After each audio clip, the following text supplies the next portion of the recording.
Thank you for tuning in to the Punchline Podcast. My name is Lawrence Serets. Yet again, it's another week, another episode. Today in the studio, I'm joined by Re Mokgweetsi Masisi, who is the Acting Permanent Secretary in the Ministry of Environment, Wildlife and Tourism. You all know what the discussions have been. Tota, we want to talk about the elephant saga, the elephant issue that has been happening, issues around Gaza, and issues about development of our tourism going forward. Remu Dukanele, welcome to the Punchline Podcast. How is your day, sir? Thank you for having me here. I'm having a good day. Okay. Yeah. Yes. Tota, with you, I want to go straight to the issues. My first question will be trying to understand the general welfare of your ministry. Yeah, I think the ministry is fine. We are doing a number of areas that we are currently dealing with. I think we've been occupied by the issues around elephants and the hunting trophy bans that have been thought about in Europe, but otherwise everything else, we are in the tourism sector. We're having all our activities and events that are upcoming. We have the Mokgweetsi Epic that will be coming in a week's time that we are busy preparing for right now. Okay. I understand that this week, or is it last week, you had an excursion in Kasane where you took people from the media fraternity and other stakeholders to go and show them what is happening in the Kasane region with regards to elephants. Can you please give me an update on what was going on? What were the challenges? What have you discovered? Yeah, basically what we were doing is we took a number of journalists up in the northern part of the country. Basically, the reason we taking them there was just to demonstrate to them so that they can see firsthand. Firstly, the issues of the human-wildlife conflict. How are people being affected by elephants in that area? But secondly, also to meet with communities who are actually benefiting from these wildlife resources, to talk to them, to interview them, give them insights into how they're benefiting, how they're being harassed by animals. Basically, we didn't want the journalists to always hear the story from us. We wanted them to hear the story from the real people who are up there. So the trip was mainly centered around Ngamiland, where they took them around some of the communities around Ngamiland who are benefiting from both photographic and from hunting tourism, so that you see the whole story.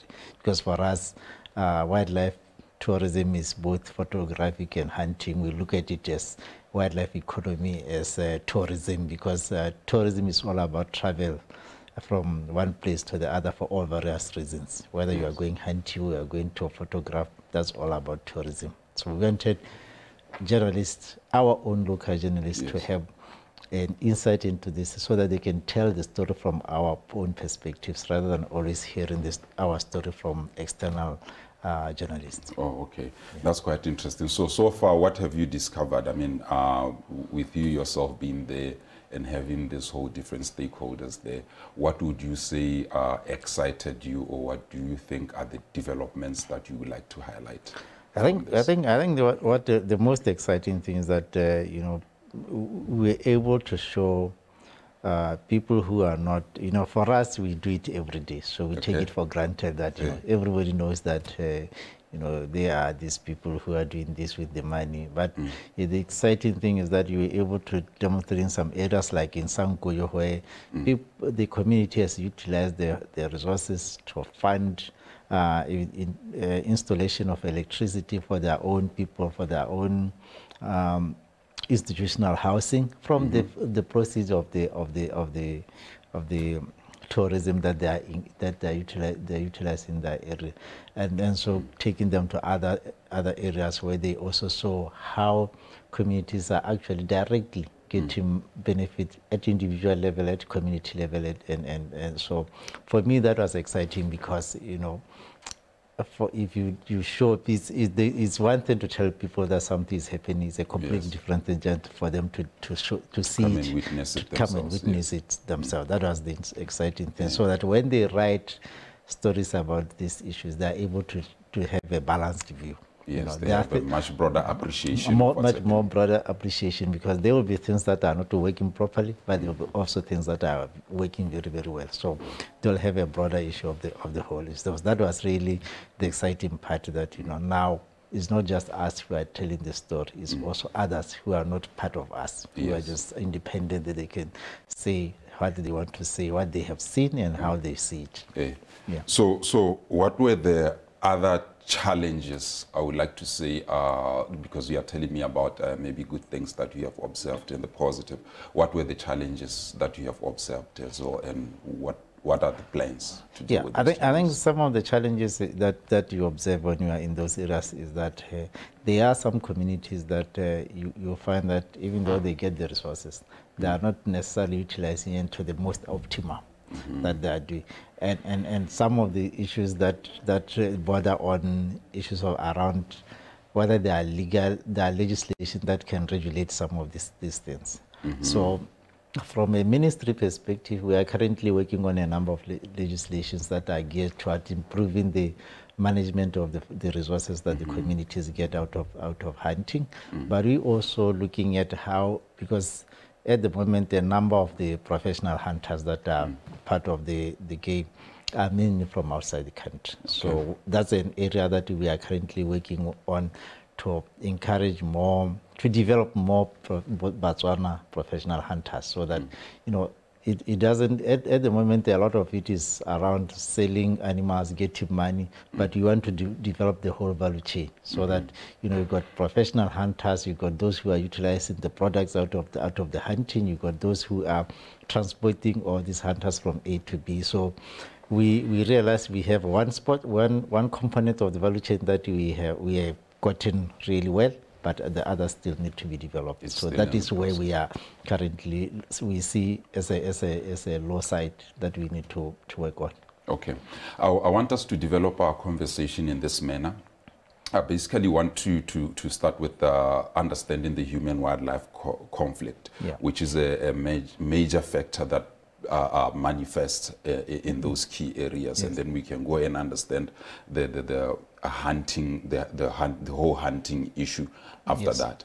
I want to know how rife is the situation on the wildlife conflict, considering the increasing number of animals, more especially elephants, and also other animals. Sometimes we are only just talking about elephants because they are on the spotlight and it's the highlight now, but there are also other animals who are increasing in population and slowly encroaching into the human communal habitat. How many cases did you register with regards to the wildlife conflict? Cases meaning deaths or injuries, and how much, maybe when you are explaining that, has government really spent on compensation towards that? Yeah, I think the issue of human-wildlife conflict is quite significant. The numbers have really grown exponentially over the past 3 years now, because the number of elephants, as they increase, now they not only encroach where they are, they expand their range. They go to areas that normally you wouldn't find elephants there, and that's where now the damages start increasing. And now, because of the drought also, the water resources are dwindling, so the elephants tend to move into areas where there's water, and these are areas where there are farms.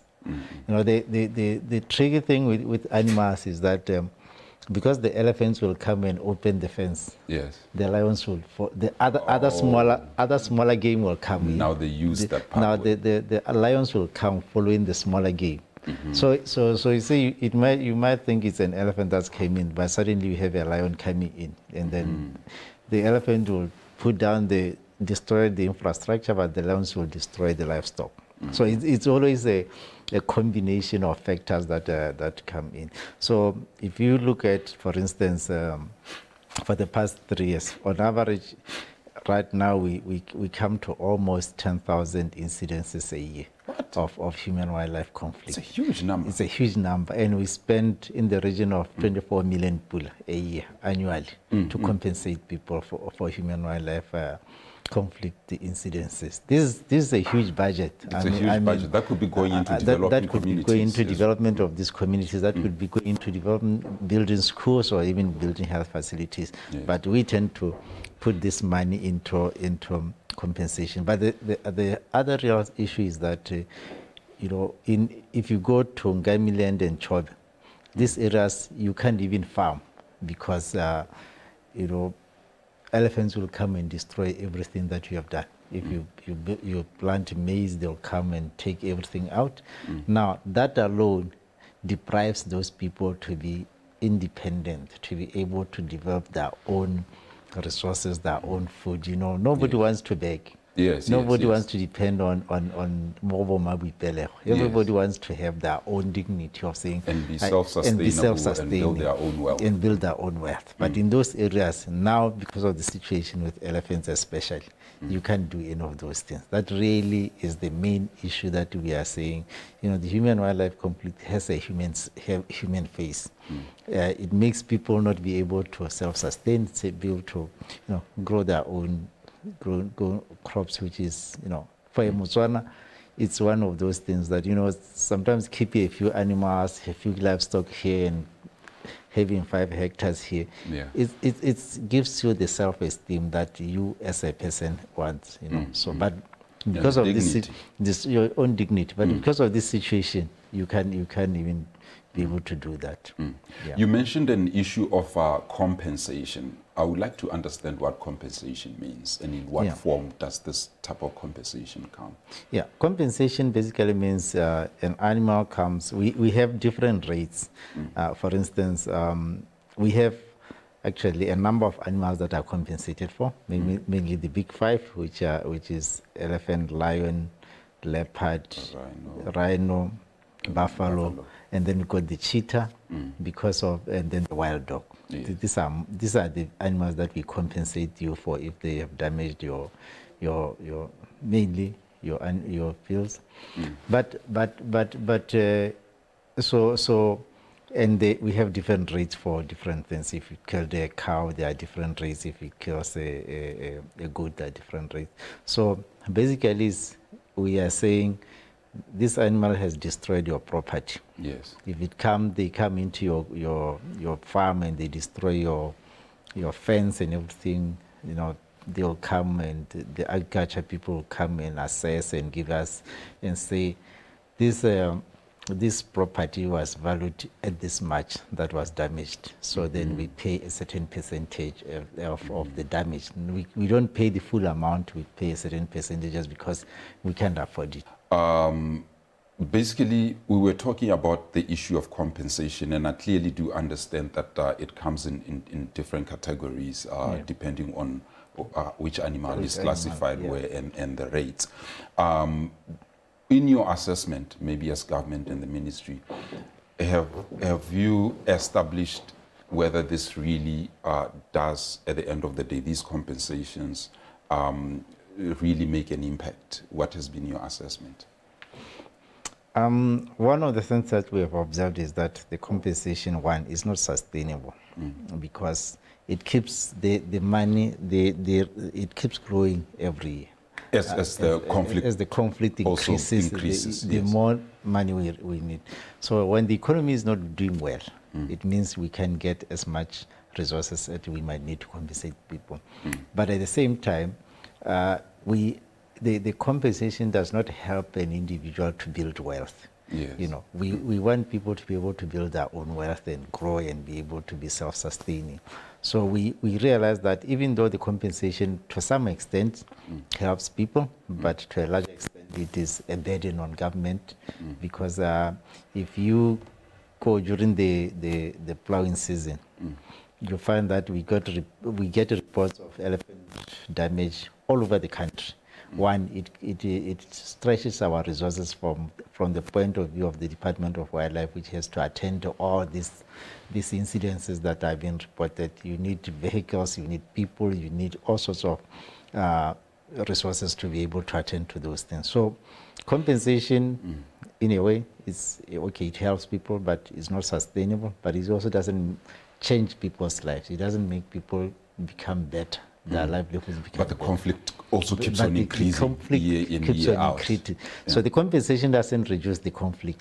The conflict keeps increasing. You know, every year it increases. The more elephants come, the more lions come, the more buffaloes come, the conflict will keep on increasing, and we will need more and more resources. And as the treasurer will tell us, you can't get any more than we have already given you. Yes, yes. With that being said, I would like to understand how much is the ministry doing, though, to ensure that these communities in the wildlife infested areas benefit from this natural resource? Yeah, I think as a ministry, we are doing quite a lot. One of the things is that in all these areas where there are high number of animals, we always allocate pieces of land to these communities to either go into tourism, to either go into hunting, to utilize the wildlife resource that is within their own areas. And we even have a dedicated team within the ministry that is working with the communities to be able to assist them on how to go around doing their businesses, and also how to looking for partners. You know, we have our, if it's photographic tourism, we have our Botswana tourism organization that is working with them to identify potential investors and also to mentor them into different businesses. We also have our community-based natural resources team at the ministry, which is also dedicated to working with community to ensuring that wherever there are resources, there are natural resources, these people utilize them to their utmost. Right now, we are working with the Ministry of Entrepreneurship really to hone the skills of these communities into being able to utilize the natural resources to their optimum. Because at the moment they are only using maybe 20 to 30% basic. They are not really going full force into utilization of this. That's why we have enlisted the Minister of Entrepreneurship, because they are the ones who are in that space of developing businesses. Yes, exactly. Looking at the fact that our own tourism is one of the biggest in Africa, and we generate billions in our GDP as a country year in, year out. And it will be prudent for us to move towards that direction, where we also see local millionaires operating in the sector. Yes. Oftentimes, Raymond Dukanele, it is said that some of these communities are not entirely benefiting from the proceeds of either tourism or it be wildlife hunting and all the likes. Rather, the middleman does. And I'm sure it's an issue that you have dealt with and have a privilege to at least give me more insight of what is being done to curb this. Yeah, I think one of the reasons why we are having the likes of Bodleya and entrepreneurship come into the picture is because we want to develop the skills of these people to be able to run these businesses. We often say to them, we want them to get away from the mentality of being a landlord to the mentality of being an owner. Because, you know, it's easy to rent, you know, in a concession area. It's owner and landlord, I'm lost. What's the difference? The difference is here. If you go to, let's pick NG33, which is Sankoyo Community Trust. What they have done there is that they have leased that piece of land to an operator. The operator builds a lodge there and then operates a lodge. They don't own the business. They only rented a place to them. And because the owner pays them maybe 4 million pula, they think, wow, that's a lot of money. Why they don't realize that if they owned the business, then they are participating in the whole value chain. That's where the money is. You know, in the renting business, that's not where the money is. The money is in the getting tourists here, getting them out, so the space of that is why we're saying we're developing these people to be able to fully participate now in the business, not just in having a piece of land that you can rent out. Now, there are a number of things that you need to understand when you get into this business, that if you are running a tourism operation, especially in the high-end area, you need a marketing team. You can't be doing it yourself. You need a marketing team, because you need somebody who has access to where the market is, be it the US, the Australia, wherever the market is, who brings in the people, and then, you know, the payments are always on whatever rates you are doing. So this is where the community, where the citizens, the communities need to understand how the model works, so that what we often call the middlemen are the marketing teams who are marketing this. But if you don't know how the system works, they will cut you off. They will give you the crumbs, and then they get the bigger picks. So In terms of the photographic tourism, that space, a lot of now the citizens who are getting into it, they are beginning more and more to understand it. Now, when it comes to hunting operates on a similar manner but a little bit different. The hunting quotas, the animals are sold at hunting fairs. Okay. So mainly the biggest one is the one in Dallas in America. Okay. That's where you sell animals. Now when you go there to sell, you sell a package. You sell, normally they'll say an elephant and a buffalo, an elephant and something. Now the package includes, when you sell it to them, it includes the animal. It includes transporting the hunter from where they are to Botswana, housing them here. It includes taking care of them. It's a complete package. And the logistics. They don't want to. These guys with money. Yes. They don't want to deal with the logistics. They pay you and say, "Bring me to Botswana. Let me go hunt an animal and take me back to the US," including sending back the trophies that I have hunted. You are the one who is responsible for making sure they get all the permits, So that is where sometimes when you look at the price that somebody has bought an animal with, if you don't factor in all these costs that are associated with bringing them here, taking them, these guys fly first class. They don't fly business class. They think that's for the cheaper guys. so you have to, when you are selling, you have to factor in all these things in it. So sometimes you hear somebody say, "This guy bought an elephant for $100,000, and then he paid us maybe 300,000 put." Factor in all these things, you might find that these guys only made a profit of about 10-15%, which is a markup. So.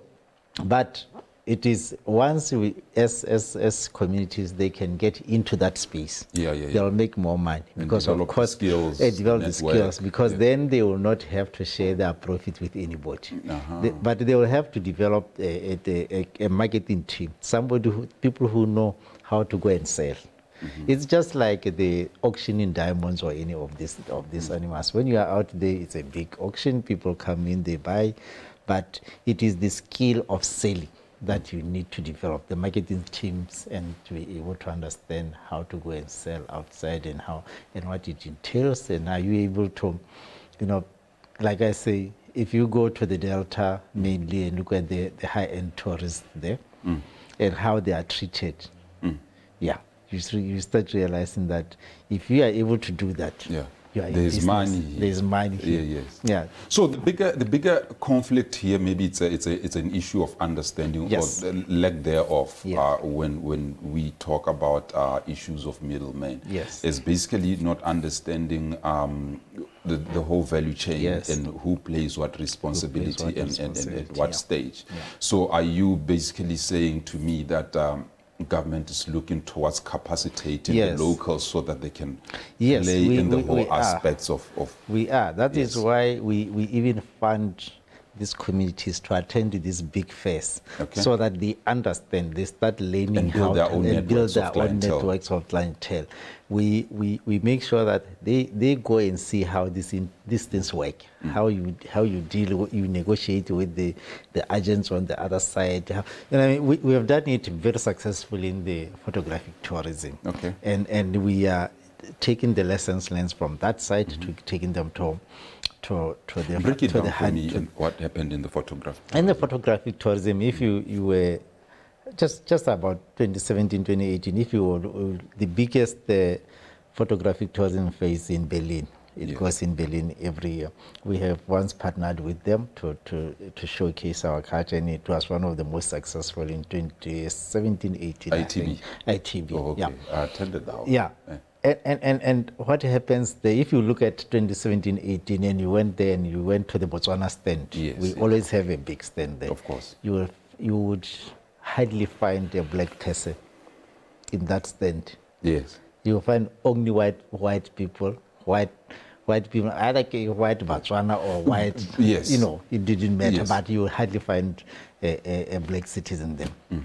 But we had a concerted effort and a program to develop Botswana to be able to participate in that space. Yes, yes. This year we were at ITV Berlin. Yes. And if you went into our stands, I was there. yeah, you realize that. Yeah, you will realize that now there were so many. Yeah, there were a lot of locals. Locals. Yes. Because now they have the skills, they have the networks, they have the knowledge.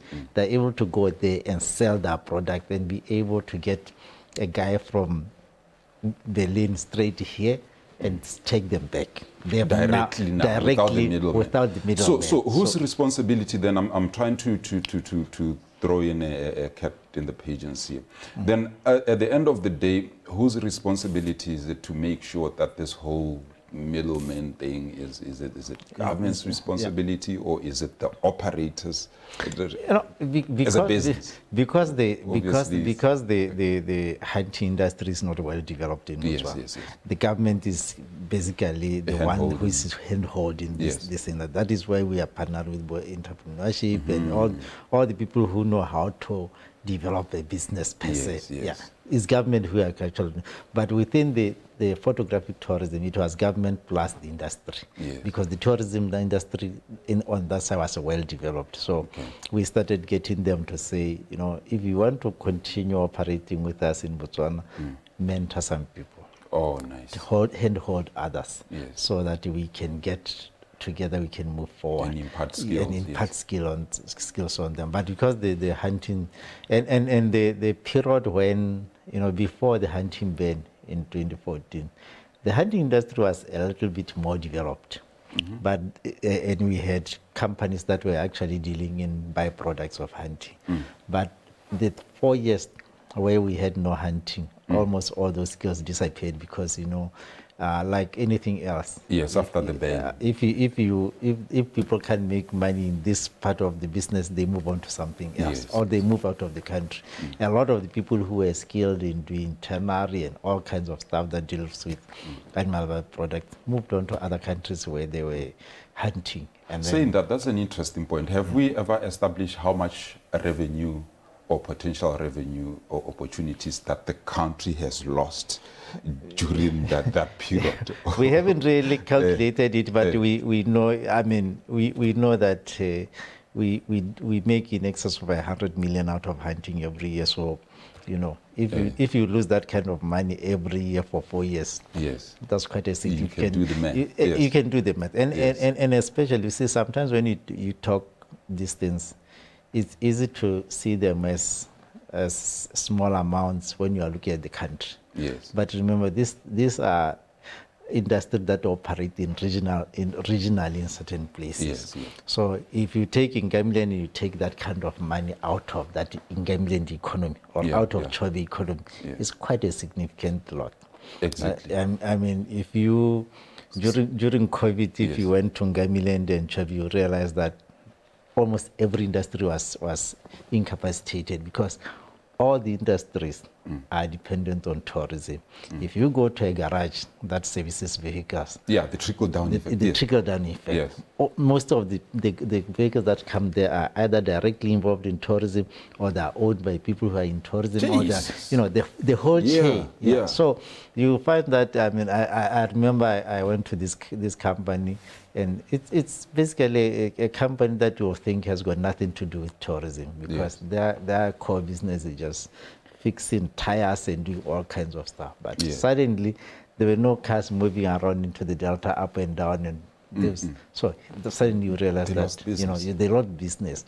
So these businesses these industries are regional. So in those areas where there is high wildlife, high hunting, and all that kind of stuff, if they collapse, if you stop it, you are killing the entire rural economy in that space. So Jesus, that's quite interesting. Tell me about this. The European Union obviously is pushing its members to ban imports of trophies as a result of hunting. How could this hurt Botswana's conservation efforts? I mean, which include obviously the hunting of animals. You know, for us, we look at wildlife as a resource. Okay. that we want to utilize for our people's benefit. Either we do it hunting, we do photographic tourism, we do all kinds of stuff. We get it in our Masimo, but at the end of the day, it's a resource to be utilized. And every resource, you always look at where is the niche market? Where can I sell my product to the highest buyer? Yes. Be it diamonds, be it crops, be it anything. When you are selling, you always look for the best market, and that encourages you to continue producing.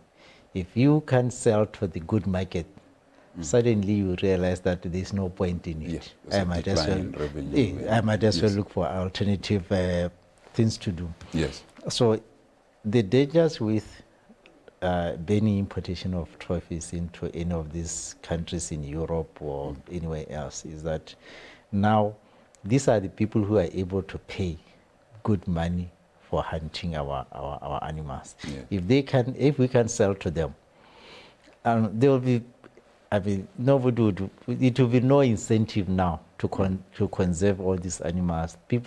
These communities will be starting to think, we can't make any money out of these animals, so what's the point of having them here? Yes. Yeah, we have seen in some countries where they have literally decimated all the animals in that area because there was no benefit to them. Yes. So our conservation strategies always let people utilize the resources that they are found in that area. It will incentivize them sustainably, yes. And it will incentivize them to continue conserving them and continue making sure these are available in the area. So we are afraid of that could disincentivize conservation.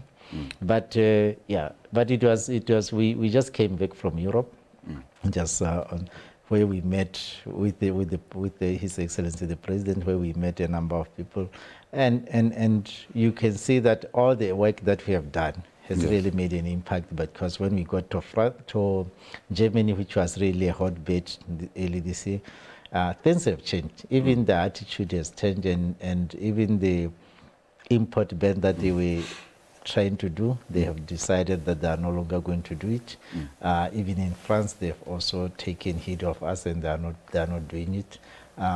So the little steps that we have worked on have really made significant impact, and also having the president also being at the leadership of this campaign has really made serious impact. And we saw it when we went to Germany just a couple of weeks ago. That was bold. I think he led a very concerted battle, and led it from the front in terms of lobbying and speaking towards our narrative as a country. And I thought that was quite interesting for His Excellency to have led that kind of initiative. So if I hear you, you're saying France said that they wouldn't move forward in terms of the banning. That's France and Germany. France and Germany. And then what's the response with UK? Which was, I think, was one of UK is still they are going to the white folks. They are very emotional. They are very emotional about it, and I think we will see after the elections whether they are still going to want to resuscitate it or not.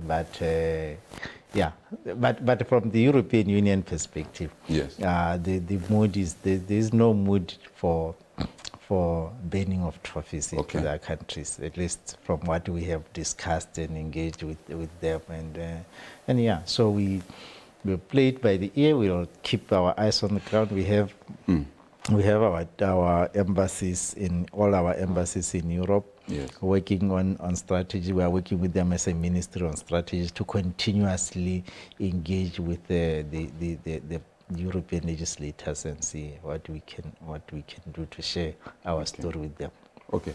In your own analysis, I mean, looking at a place like the UK, they cull their deer. I mean, over, I don't know, was it 100,000 a year or something like that? I think they are trying to do it sustainably as well, because they are also overpopulated. And then on the other hand, when we are looking at our own resources as well and say, let's come up with a management strategy that will help us be able to preserve and conserve these species by at least introducing controlled hunting. And they turn on the other side and say, no, Botswana, you can't do that. What's your analysis on this? I think it's double standards personally, but what's your analysis on it? It's double standard. Yes. We told them that this is double standard because even in their own country, the hunting is done every year. The whole of Europe, actually, hunting is they say they have a hunting culture. Yes. They think we don't have a hunting culture. Yes. But yeah, they have a double standard, and that's what we highlighted to them, that you also hunt every year. Yes. It was interesting when we were in Germany, I think Germany and France, because the wolves are listed as threatened species, so they should not be hunted. But that was because the numbers were very low. Yes. Now the wolves are coming back. In terms of the population, and they are coming back to build up areas. They are having the human-wildlife conflict. They're having the human-wildlife conflict at a very, very minor scale. Okay. But already it's an uproar within the communities in Europe to say, no, we have to kill the wolves. We can't allow them to come in and eat our goats and livestock and all kinds of. So you see, when it's on their side, they think, we need to take action. But if it's on our side, they say, no, just look at the elephants and don't touch them. Yes. I'm quite sure that you have invited, the ministry has invited some of people from these countries to come and have a first-hand experiences on the consequences of wildlife encroaching into human territories. Please enlighten me on that exercise and what exactly did you do, who did you bring, and how did it go down? Yeah, we invited, we extended an invitation, especially the ministers that we met in Europe when we went to the last time. And just so that they can come and experience what we have here. And then one of those who the Minister of France, they say Interior Affairs, it's more like the Minister of Foreign Affairs here.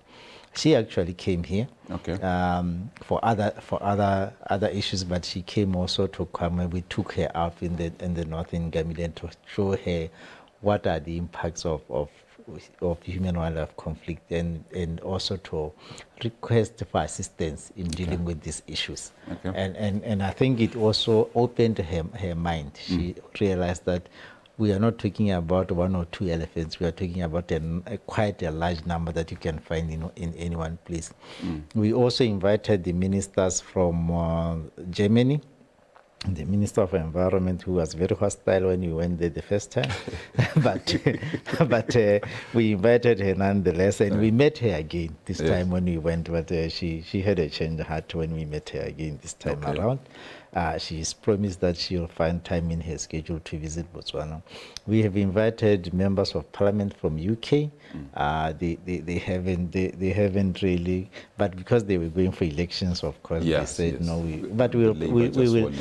We'll extend the invitation to those who are in Parliament, who have just been voted into Parliament. But the biggest, I think, success in terms of people who came here after our visit were mainly international journalists who came here to go see for themselves. When we allowed them to go out there, talk to people, and go back and write their story. And they are the ones who really have changed. You can see they have changed the way people view this issue in their own countries, because if it was the Germans, they will broadcast in German, and the French will broadcast in French, and so this has really improved people's understanding of the issues here. So yeah, that has helped a lot. Okay, that's quite interesting. And on another issue, what is happening in the Gaza region? And I know that we are in collaboration with other countries. I would really like to know what Gaza's position and what we are engaging, so that we can amplify our messaging, especially in the EU. Yeah, region. We are partnering with the Gaza member states, which are Angola, Zimbabwe, Zambia, Namibia, and ourselves. And even when we are in Europe, when our ambassadors are engaging in these issues, they engage as a bloc. Okay. Because then, and we are joined by others like Tanzania, South Africa. They are also joining us when we are doing this in the missions abroad. Mm-hmm. And this is because this issue affects all of us. Yes. Even those who might not be having as large numbers as ourselves, but they still hunt in their own areas, and so they know that if we get hurt, they will get hurt. So we have had a very good working relationship with our partners in SADC, in CASA. We had the first ever Heads of Summit for CASA end of May, which was attended by all the president. Our president couldn't attend because he had to go and deal with other diamonds issues in the other side of the world. Yes, but yes. His Honor, the Vice President, was there on our behalf, and all of them committed to working on this issue together and making sure that our voice is heard. Okay. Quite interesting, actually. I'll double back a little bit. I know Botswana has the largest population of elephants, in fact. Taking from what you are saying and the concerted efforts in unity with the Gaza bloc. In these regions, Zimbabwe, Zambia, and Namibia, how are they receiving this whole elephant human-wildlife conflict issue and also the hunting issue? No, they have a similar issue. When it comes to human-wildlife conflict, they have similar issues. They might have smaller populations, but they have similar issues because the elephants are in rural areas and they tend to harass them. And also hunting is big in all these other countries. Even the industry is well developed there because they have always been hunting. They have never had a break.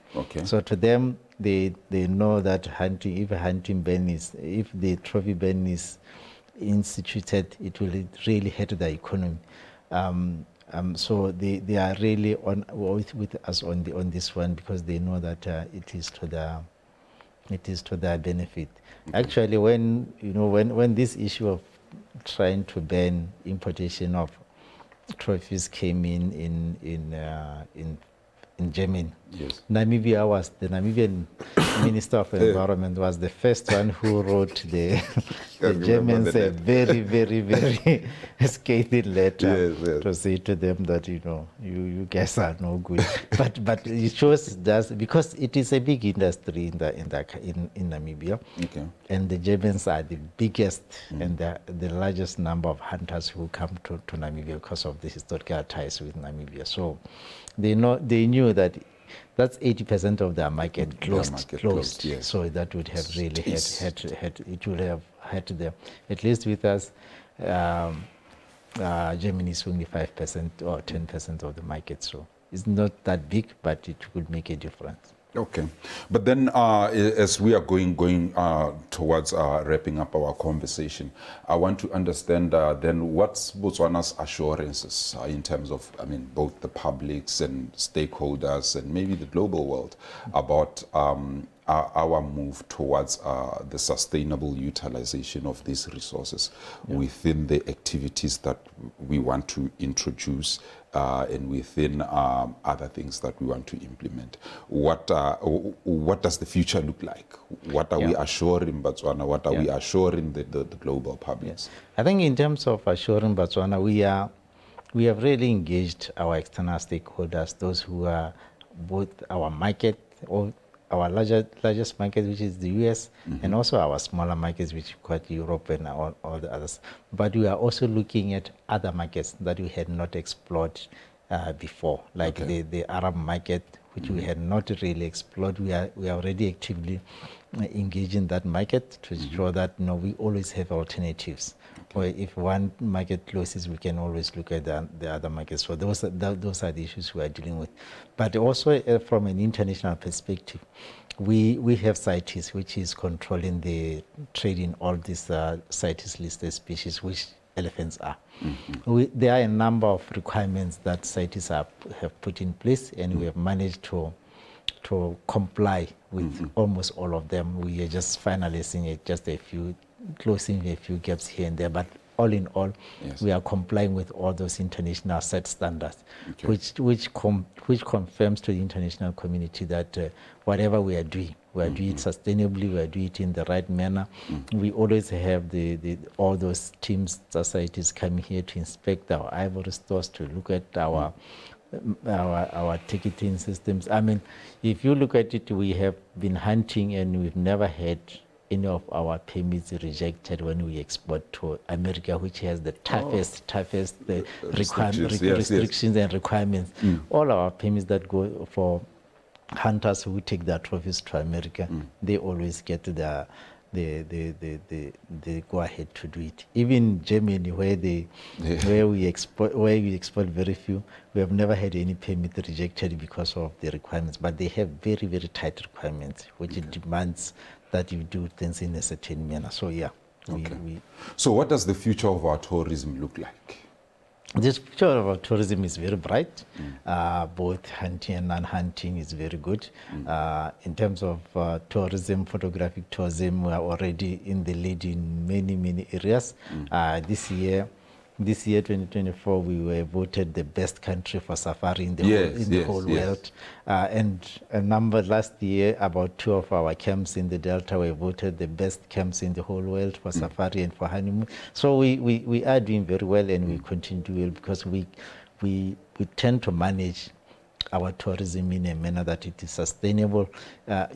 We have all our neighboring countries have got elephants, they've got all the things that we have. The only thing they don't have is the way they manage their tourism. We don't go for mass tourism, we only go for very limited with a low impact tourism but high revenue tourism. That is what makes us different from other places. People come here for exclusivity. They know that they will not be surrounded by another 100 vehicles when they go out in the... In essence, so we are also managing our ecotourism. We are only managing our ecotourism. Yes, Remu Dukanel, I mean, we have a lot of issues that we can talk about given the expanse coverage that your ministry really has. I think maybe, Honana, I want to invite you some other time for us to come and talk about climate change issues, of which is the global conversation and what we see happening in the Chobe and the Okavango region. Botswana is really in top form when it comes to our safari destinations. And I like this saying that I had. It was His Excellency the President. He said that the Delta is so beautiful, it's as if God just left yesterday. Yes. I love that quote. I love that quote. Yes, so I will let you leave, but Motswana Kolapeng, this is the brief conversation that we have for you today. This is the Punchline Podcast. My name is Lawrence Seretse.